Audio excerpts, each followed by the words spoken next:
Mandorlini, un gol per tempo per una vittoria importante contro un avversario insidioso che vi ha creato qualche difficoltà. Sì, vittoria molto importante, difficile, una squadra che sapevamo insomma, che ci avrebbe creato dei problemi, una squadra che sta bene, una squadra difficile su tutti i reparti, molto tosta. Insomma, abbiamo fatto una buonissima partita, avevamo recuperato giocatori importanti.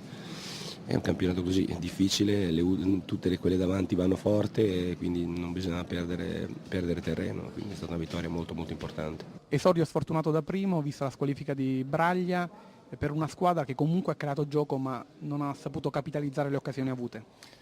Sì, purtroppo oggi la partita non è che è andata secondo le previsioni nostre, l'avevamo preparata in una certa maniera, siamo venuti qui per fare risultato e penso che tutto sommato ci siamo andati abbastanza vicini.